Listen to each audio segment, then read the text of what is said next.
Bueno, seguimos entonces con esta segunda parte del teórico sobre esta sexta unidad del programa. Ahora vamos, como les dije hace un ratito, vamos a abordar el tema de las diferencias regionales de Aguada a través del análisis y el recorrido por su alfarería, que es el soporte por excelencia, digamos, que permitió definir este fenómeno. Entonces, decíamos que lo que caracteriza a Aguada es fundamentalmente un discurso visual particular que se rastrea en distintos soportes materiales que estuvimos viendo hasta hace un ratito, soportes fijos y soportes móviles, pero de alguna manera estas sociedades escogieron a la alfarería, a la cerámica, como el principal vehículo expresivo. Nosotros vamos a recorrer ahora su alfarería analizando estos tres, digamos, líneas. Por un lado, qué es lo que se representa en sus superficies, de qué manera y dónde, en qué contextos aparece recuperada esta alfarería, de qué ámbitos de uso participa. Entonces, respecto de lo que se representa en la alfarería aguada, por un lado, tenemos que destacar que que si bien hay motivos no figurativos, motivos geométricos, hay un predominio de lo figurativo. Y acá hago una salvedad. Cuando nosotros clasificamos una representación visual, un motivo como algo figurativo o no figurativo, tiene que ver con nuestra posibilidad de identificar en esa imagen algún referente algún indicador que nos permita ligarlo a algún referente conocido por nosotros, del mundo natural, del mundo que vivimos. Un camélido es un camélido. ¿No? Después podemos ver cuál es el sentido, pero es un camélido. Una serpiente va a tener ciertas características que a nosotros nos va a permitir de forma indudable identificar con esa serpiente. Lo que nos pasa con los motivos que denominamos no figurativos es que no logramos identificar ningún referente, lo que no significa que no lo tenga. El problema es que nosotros no tenemos acceso al código que está detrás, que sustenta el sentido de estas imágenes. Entonces, nos sentimos más cómodos y nos resulta más tranquilizador clasificar como figurativo y ponerle el rótulo de felino, pero en realidad el sentido de las imágenes se nos va a escapar, de todas maneras se nos va a escapar, y esto vale para el discurso visual que quieran abordar, digamos. Pero bueno, hecha esta salvedad, en Aguada vamos a tener entonces motivos dentro de lo figurativo. Los motivos más característicos van a ser, como les decía, las representaciones de felinos, las figuras humanas, las serpientes u ofidios, las aves y los saurios o batracios, lagartijas, bueno. Casi la mitad de estas representaciones figurativas están conformadas por figuras con motivos que son compuestos, que implican mezcla de referentes de distintos motivos figurativos, de motivos simples. En términos generales, lo que predomina son las combinaciones justamente de lo humano con lo felínico. Y como ya les dije, no hay representaciones de la vida cotidiana o de la vida productiva, esta iconografía no alude al orden doméstico y excluye acciones y artefactos, y acá pongo entre signos plantas, porque ya vamos a ver si es verdad que efectivamente evita la representación de plantas, pero sí evitar la representación frecuente de animales que son muy frecuentes dentro del ámbito de la vida de estas poblaciones. No se caracteriza por la abundante representación de camélidos, que es el recurso animal que por excelencia se estaba consumiendo en estas casas, digamos. Entonces, bueno, esto es algo que ya se los comenté. Las imágenes figurativas responden entonces a un intento de aprender estas formas externas y permiten reconocer parcial o totalmente elementos de ese mundo objetivo, en tanto realistas o fantásticas, a partir de los estudios que fueron realizados sobre este estilo. Gordillo es quien ha abordado en profundidad el análisis del estilo Aguada, y ustedes tienen un texto complementario dentro de la bibliografía para chusmear, que es un texto que escribimos con Inés, comparando justamente el repertorio y el discurso visual Aguada con el discurso visual Belén, que es un estilo más tardío que ya veremos cuando nos toque. Bueno, es cierto que predomina lo figurativo, pero también hay representaciones no figurativas. Estas son formas, son pucos, formas abiertas. Es una cerámica sumamente pulida y muy compacta, de pastas muy compactas. Si estuviéramos en clase yo les llevaría fragmentos de cerámica para que los toquen y los puedan ver. No estamos ahí, así que no sé, quizás en la clase, en el encuentro que tengamos el viernes, quizás aunque sea por cámara se los puedo mostrar el corte para que vean, pero bueno, es muy raro. Lo que tienen que tener en cuenta es que es una cerámica que tiene superficies muy lisas, pastas muy compactas, con una sonoridad muy particular, de muy buena calidad, de muy buena factura, con muy poquitas inclusiones, que ha sido horneada a temperaturas superiores a los 900 grados, y que es distinta de lo que se conoce, de las cerámicas conocidas para momentos posteriores, donde las pastas ya son más porosas, las temperaturas de cocción son un poco más bajas y demás. Esto es típico de Aguada. Bueno, pero lo que predomina es justamente el repertorio figurativo. Acá son todos dibujos de Inés Gordillo, donde vemos, bueno,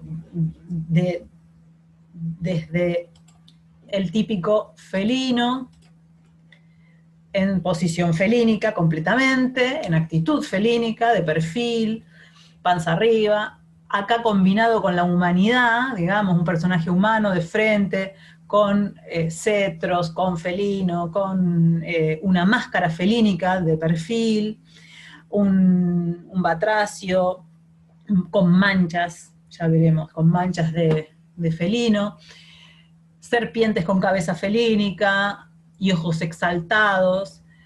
Bueno, hay cantidad de combinaciones de estos frisos, estas especies de frisos donde hay serpentiformes que terminan en múltiples cabezas de felinos cerradas, abiertas, etc.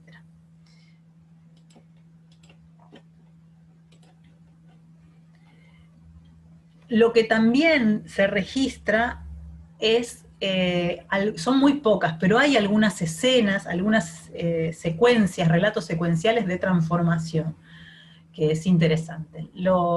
Después creo que tenemos una imagen para verlo en más detalle. Pero bueno, algo que no abunda en los discursos visuales sobre alfarería, en general en el noroeste argentino, son las escenas. Bueno, en Aguada son muy pocas, pero hay escenas. Son estas combinaciones de personajes en el mismo plano, en una misma acción. Acá tenemos, para que vean bien clarita, una escena de un personaje antropomorfo, muy ataviado, con pechera, con un traje con manchas felínicas, un tocado, y lleva de la mano otra cabeza humana separada, segregada de su cuerpo. Bueno, dos felinos atados a un cetro, etc. Estas son las pocas escenas que aparecen en la cerámica Aguada, que son bien interesantes. Bueno, ¿de qué manera se representa? En términos generales, lo que vamos a encontrar son dos planos visuales que despegan la figura del fondo. En general, en Aguada esto es reversible, muy frecuentemente se juega con esta reversibilidad de la figura y el fondo. Se trabaja el fondo y emerge por oposición la figura, como en este caso en esta vasija que estamos viendo aquí, donde lo que está grabado, inciso, es el fondo de la figura y la figura en negro pulida emerge de ese trabajo invertido, digamos. tenemos ese contraste entre texturas que define las formas en negativo y en positivo. También hay diseños pintados, además de estos diseños grabados, hay diseños pintados donde el contraste se da entre matices, entre colores, entre matices de color y valor, que define formas específicamente en positivo, sobre el baño, el color de la superficie de la pieza cerámica, o sobre un baño coloreado, un engobe, que siempre funciona como el fondo de esa representación. Entonces, en términos generales, lo que tenemos son piezas cerámicas resueltas por medio del grabado, de la incisión, de la pintura y el modelado. Y manejan dos atmósferas de cocción. Una atmósfera reductora que consigue, que obtiene a través de mecanismos, de técnicas de horneado particular, donde se quita el oxígeno en un momento, en el momento en que la pieza obtiene su temperatura máxima, su grado máximo bueno, cuando está el rojo vivo, se le quita el oxígeno a la estructura, o se apaga en acerrín o en algún tipo de medio que permita que el oxígeno desaparezca de ese entorno rápidamente, y eso permite obtener superficies negras, bien oscuras, negras o grises. Y también tenemos el manejo de la atmósfera de cocción oxidante, donde la cocción se realiza en un horno y se permite que la pieza se vaya paulatinamente apagando dentro del horno, en donde la circulación del oxígeno es permanente. Lo resultante de este proceso de cocción es que las piezas van a tener superficies naranjas.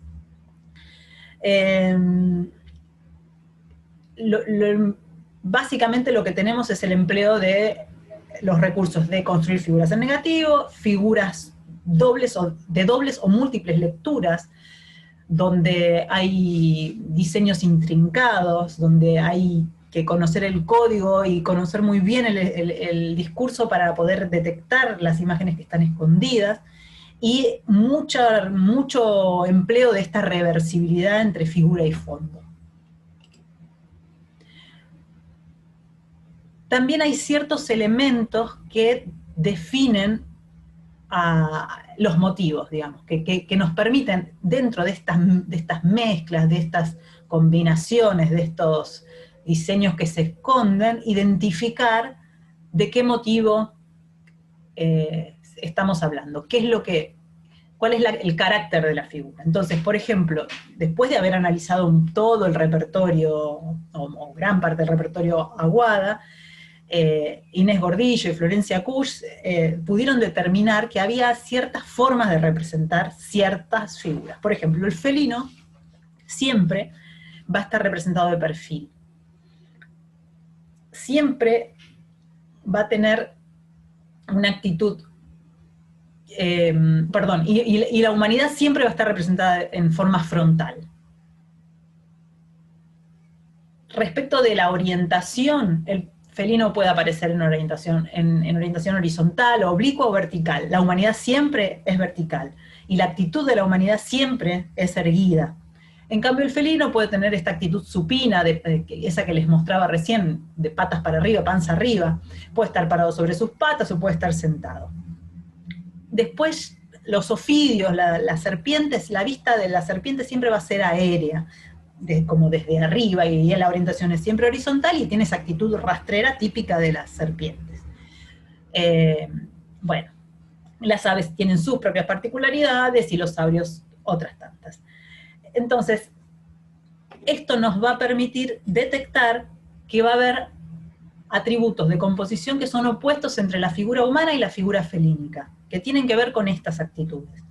El felino fundamentalmente se representa rampante sobre sus patas, y la figura antropomorfa siempre va a estar presentada de manera vertical, de frente y de pie, en oposición con la posición de perfil y la orientación horizontal del felino. Entonces, esto nos va a permitir identificar claramente si estamos frente a una figura antropomorfa o ante una figura felínica, cuando justamente lo que ocurre es que se combinan atributos de ambas imágenes. Vamos a ir recordando esto y viendo distintos ejemplos. Acá tienen, bueno, algunos ejemplos de, ahí tienen vamos otra vez al puntero un rostro humano, frontal, un personaje felínico, de perfil, sobre sus patas, rampante, etc. Recuerden esto para poder identificar sobre todo las figuras que son compuestas. Bueno, yendo al tema de las figuras compuestas, hay muchas estrategias, distintas estrategias para configurarlas. Una es a nivel de, por ejemplo, a nivel de pieza, por repetición o por reemplazo. Puede ser reemplazo en este caso, por ejemplo, esta pieza tiene en sus caras opuestas la figura de este lado, la figura del felino, y del otro lado es el mismo felino de perfil, pero lo que sucede es que se reemplazó su cara por un rostro humano, frontal.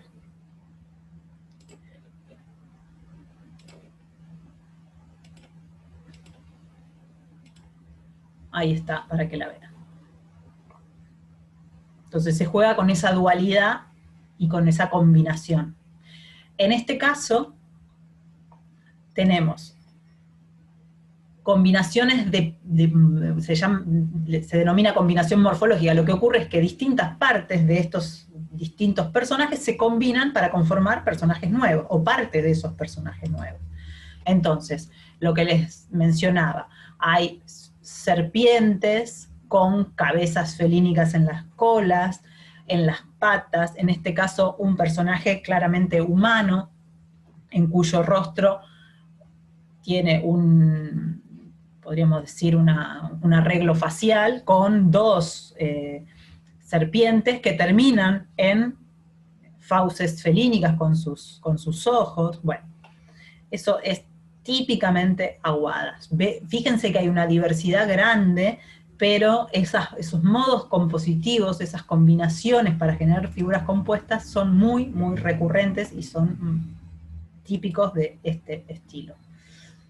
Acá estamos en otro caso de combinación morfológica, de mezcla de atributos.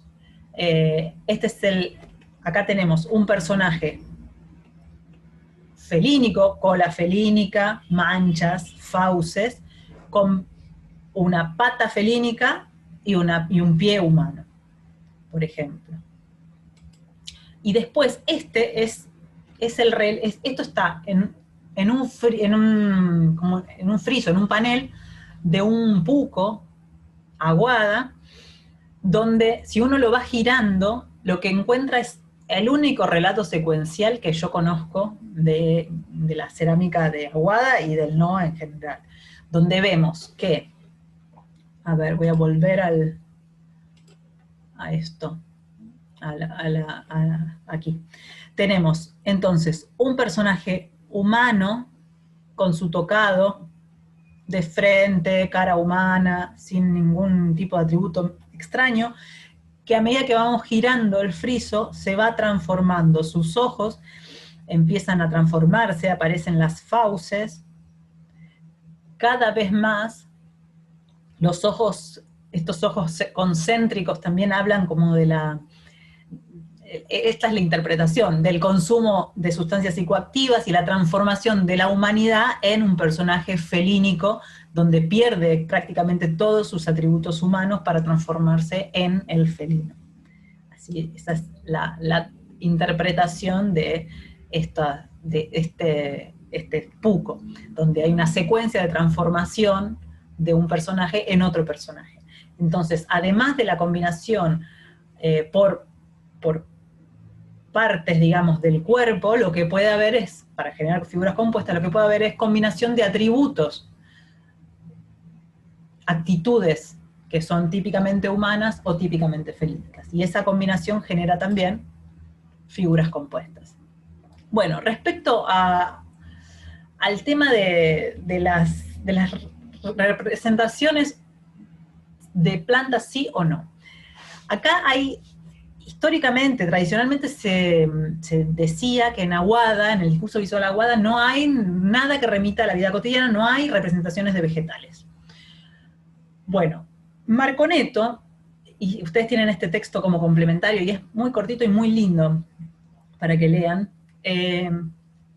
se preguntaba, ella estudia los vegetales, trabaja en un sitio Aguada, en el Valle de Ambato, en el sitio Piedras Blancas, y específicamente se ha dedicado a estudiar el tema de los vegetales y el manejo de los vegetales, y siempre le llamó la atención esta idea de que en esta iconografía que es tan rica y que tiene tantos elementos, no haya nada, ninguna planta, ningún vegetal, siendo que es una sociedad que consume, cultiva y digamos, y utiliza distintas partes de las plantas para construir sus viviendas, para los techos, para los postes, como sustancia psicoactiva. Bueno, entonces se preguntaba, ¿puede ser que no haya? Entonces, lo que hizo para indagar si es verdad que no hay representaciones de planta o lo que no hay son representaciones naturalistas de plantas, ella no las veía. Entonces lo que hizo fue pedirle los ojos prestados a una estudiante de antropología, si no recuerdo mal, que no estaba cargada de toda esta visión tradicional del estilo Aguada. Entonces lo único que le dijo es, mírate todas estas imágenes, estas fotos de piezas arqueológicas, de piezas cerámicas, Aguada, y busca plantas, pensando que no iba a encontrar, pero efectivamente esta chica encontró. Entonces, lo que hay detrás de esta búsqueda de Marconeto justamente es que había alguna, si bien tradicionalmente se decía esto, también había alguna idea de que podía haber diseños híbridos, entonces representaciones no naturalistas y mezclas justamente en un estilo que es tan híbrido, que recurre tanto a las mezclas.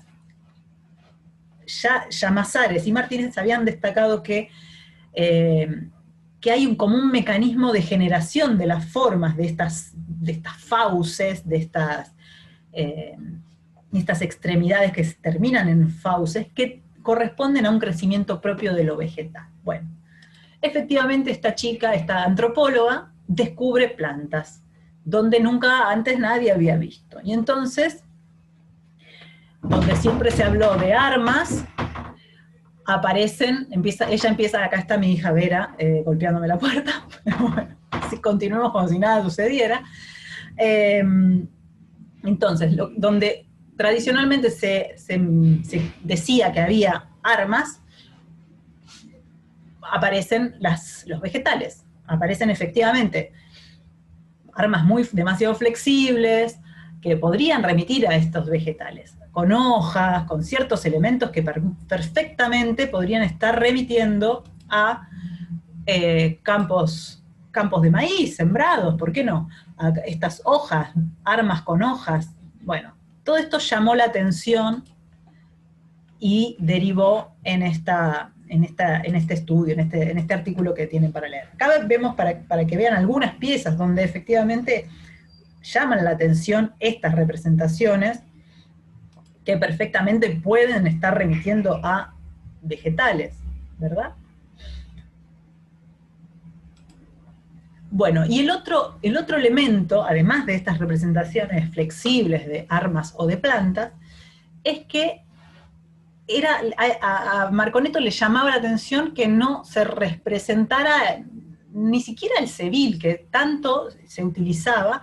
Entonces indaga en estas manchas que aparecen tan recurrentemente en la alfarería Aguada, en los cuerpos de las representaciones humanas, felínicas, de todo tipo, y se pregunta si no podrían estar remitiendo a las semillas del civil. Ahí tienen una foto de cómo son esas semillas, y ella piensa que quizás estén ligando sentidos, digamos. Entonces, justamente porque en el registro arqueobotánico que ella bien trabajó, detecta un estrecho vínculo con estos vegetales, como les decía, para generar los techos, y los abrigos, y el abrigo, el fuego, para cocinar los alimentos, para hornear los metales o la alfarería. el rol del Sevil como sustancia psicoactiva. Bueno, entonces empieza a pensar en que estas manchas quizás remitan justamente a ese vehículo de transformación que es el Sevil. Bueno,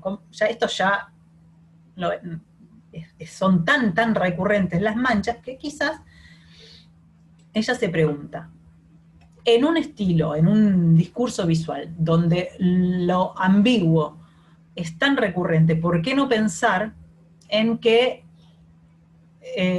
podemos estar ante referentes que son ambiguos y son multireferenciales? Pueden ser armas o plantas o manchas o semillas o ambas cosas a la vez.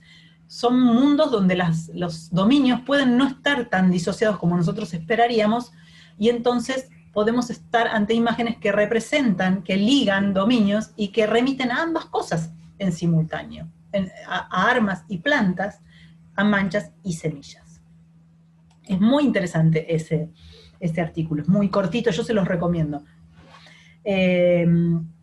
Bueno, ¿dónde entonces se representa? ¿Dónde se registran estas imágenes aguadas, este discurso visual? Estamos dentro de la alfarería. Bueno, entonces, este discurso se despliega en piezas abiertas, que usualmente están vinculadas con las actividades de servicio y de consumo, cuencos, pucos, escudillas, más, menos abiertas. También aparecen en las piezas cerradas, que se utilizan para cocinar o para almacenar, grandes tinajas o ollas. Respecto de los contextos, se recuperan cerámicas de este estilo en contextos domésticos, contextos de vivienda, en contextos funerarios, en contextos de tránsito, en contextos públicos, espacios públicos, las plazas, las plataformas, que vamos a ver el viernes cuando nos toque encontrarnos, en los espacios semipúblicos, en los patios, permean todos los ámbitos de la vida de estas sociedades. Entonces, para hacer como una síntesis de la generalidad desde la alfarería aguada, podemos puntear algunas cuestiones. Por ejemplo, que los espacios compositivos están definidos por la forma de cada una de las piezas o están delimitados dentro de campos específicamente recortados dentro de esas piezas. El repertorio iconográfico remite justamente a referentes humanos, animales y a sus índices. Predomina lo figurativo y siempre el felino domina.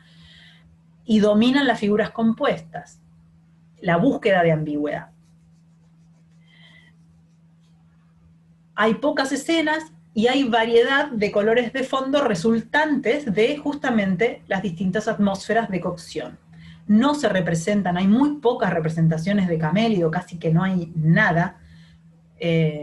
Bueno, y el recurso de la figura y fondo como mecanismo para generar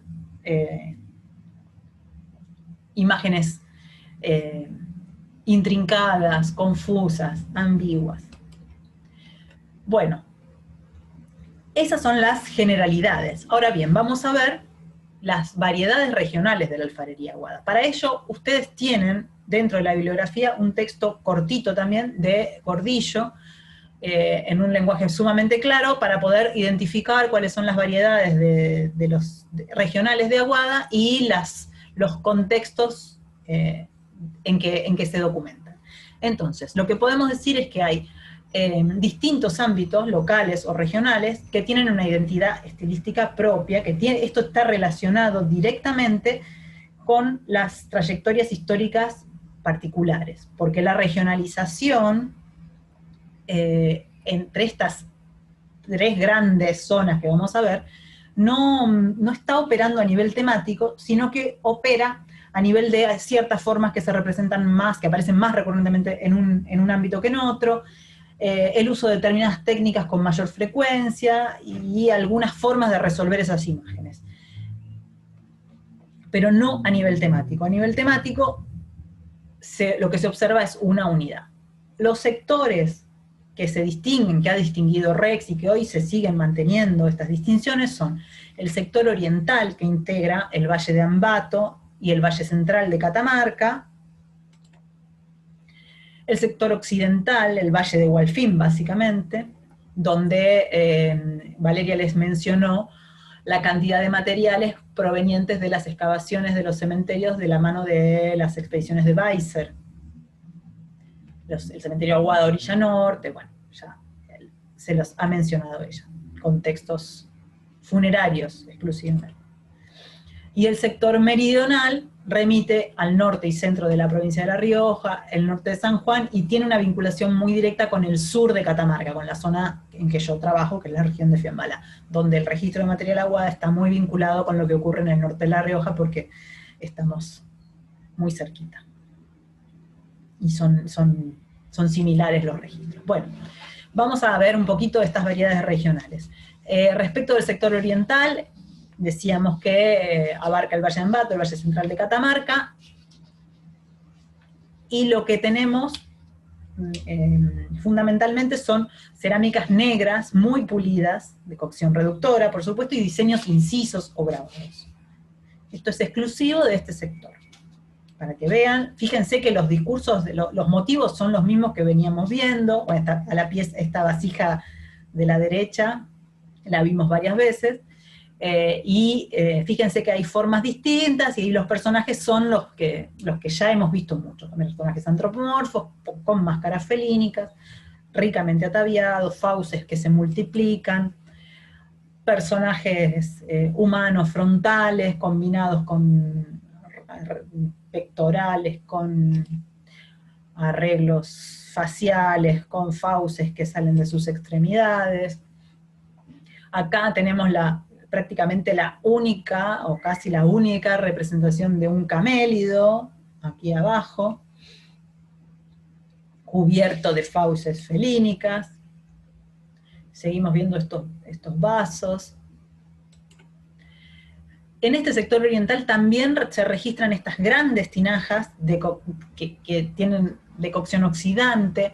La textura de las pastas ya no es tan fina, están pensadas para otras funcionalidades, vinculadas con el almacenaje, sobre todo de alimentos, pero que también registran en sus superficies este discurso visual típicamente Aguada, las fauces intrincadas, los personajes humanos frontales mezclados con atributos felínicos.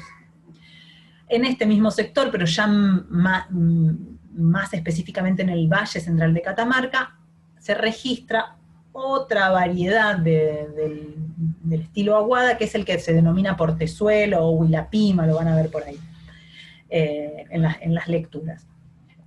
Que los diseños se despliegan sobre estas superficies también muy compactas, muy pulidas, en general de cocción oxidante.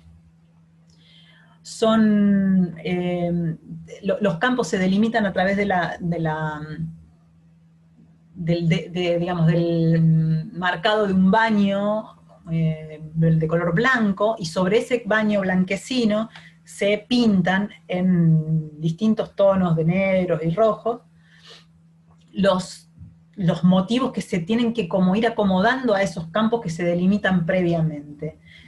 Por lo tanto, los resultados son en general diseños felínicos y combinados, o sea, el discurso sigue siendo el mismo, pero son muy intrincados, muy complicados, y hay un uso muy profundo de la combinación de elementos, que hace que la lectura de estas imágenes sea complicada, se haga complicada. Por ejemplo, para que vean, este personaje humano se ve muy claramente, pero acá, en este campo, en este registro vertical, hay un personaje, un felino, que está prácticamente todo atomizado, enroscado, para adaptarse a ese espacio, que es en el que tenía que caber en algún punto. En general, esta iconografía se pinta, después de la cocción. Lo que hace que tenga características especiales y se salte, como se ve en ese puco que vemos arriba, con el paso del tiempo. Bueno, sigamos mirando un poco. En general está muy fragmentada, hay muy pocas piezas enteras, estilo portezuelo. Bueno, siguiendo con con las variedades regionales de la alfarería aguada. Nos vamos al sector occidental, a este valle de Gualfín, en Catamarca, y vamos a ver que allí lo que se documenta en estos contextos específicamente funerarios que les mencionaba, piezas fundamentalmente de estas características globulares, cocidas en atmósfera oxidante, tienen estas superficies naranjas, y los diseños se pintan antes de la cocción en distintos tonos de negros y rojos sobre el fondo natural de la pasta, o sobre engobes específicamente preparados. Acá tenemos otras modalidades formales, morfológicas de este sector occidental. Fíjense que otra vez tenemos estos mismos personajes felínicos de perfil, con máscara humana, fauces, manchas. Los temas se mantienen. Formas más globulares, superficies pulidas, pintadas. Acá tenemos otros ejemplos. En este sector occidental, en el mismo valle de Gualfín, también se registran piezas ya de cocción reductora, con superficies no negras sino grises, y diseños grabados o incisos, de finas líneas, igual que se detectaban en el valle de Ambato, pero acá las superficies son grises. Nuevamente, fíjense, los temas son muy similares, lo que cambian son las formas, las texturas de las piezas, los colores de las superficies, las técnicas van variando. Y respecto del último sector de variabilidad, digamos, regional, de aguada, en términos de alfarería, está el sector meridional, que les decía yo, se restringe al norte, centro de La Rioja, norte de San Juan y el sur de Catamarca, que podríamos integrar acá mismo dentro de este mismo sector. Bueno, acá tenemos también estas piezas de cocción oxidante, superficies naranjas, con diseños pintados, en colores negros y rojos, a veces se suma algún color crema, vamos a ir viendo. Piezas globulares, la pintura es previa a la cocción también, y los diseños son nuevamente los ofidios con fauces, las manchas, los personajes humanos, las aves. Entonces, para sintetizar y cerrar esta segunda parte de este teórico, les armé este cuadrito de síntesis para resolver, digamos, estas distintas vías por las que nos fuimos acercando a la alfarería aguada. Hay elementos que se comparten en estos tres sectores, a grosso modo, en términos alfareros. Entonces, por ejemplo, el que se representa, los temas representados, que siempre son referentes humanos y animales, la creación de figuras compuestas, y la falta de representación de actividades cotidianas, muy vinculadas con la producción, el uso y el consumo. Esto es algo que es compartido, digamos. Hay más frecuentemente imágenes que remiten a ámbitos no vinculados con lo cotidiano, personajes ambiguos, no reales, combinaciones exóticas de partes de animales y humanos que generan figuraciones fantásticas que son muy típicas de este estilo. Eso es compartido en los tres sectores que vimos. Ahora, otro de los elementos que es compartido son los contextos en los que se recuperan, los contextos arqueológicos. Esta cerámica tan cargada de elementos rituales y de temáticas vinculadas con lo ritual y con lo religioso, por lo menos interpretado de esta manera, se registra en todos los contextos en los que se registra, en los que habitaron, digamos, estas sociedades aguadas. Contextos de vivienda, contextos públicos y contextos funerarios, los caminos que transitaron, los campos de cultivo que sembraron, los corrales, etc. Lo que cambia en estos tres sectores son las formas en que se representan, qué técnica predomina en una o en otra, qué atmósferas de cocción se utilizan en una u otra de manera más preponderante, el uso de estos negativos o positivos, las formas de las piezas en que se despliegan, en cuya superficie se despliegan estos diseños. En el sector occidental van a predominar esas vasijas subglobulares, más redondeadas, los cuencos, las escudillas. En el sector oriental vamos a tener también cuencos, escudillas y vasos, pero también va a haber grandes tinajas. La modalidad portezuelo va fundamentalmente a estar ligada a cuencos y a vasijas pequeñas. Y en el sector meridional, en la zona de La Rioja, fundamentalmente va a haber vasijas subglobulares y cuencos también. Entonces, bueno, estas son las distintas formas de comprender que hay elementos compartidos que permiten hablar de un discurso visual compartido, cuyas temáticas son muy recurrentes en todos los ámbitos donde se registra material aguado, donde las sociedades aguadas vivieron. Esto es lo que permite hablar de un momento de integración a nivel de temas representados y del sustrato de esos temas, de las narrativas que están detrás de esos temas. Pero claro que no hay una unidad homogénea, porque cada una de estas regiones, y acá hay un acotamiento a 3 regiones, pero bueno, hay más sectores donde se registra material aguada, estos sectores tienen historias distintas, y son lugares particulares, y por lo tanto, la variedad de formas de resolver estos mismos temas dan cuenta de esas historias particulares. Por eso hay tanta heterogeneidad. Pero no, es indudable que hay un sustrato, una narrativa, una temática que en este momento, entre el 600 y el 1200 de la era, es compartida al menos en este sector meridional del noroeste argentino. Con esto terminamos aquí y vamos a continuar de manera presencial.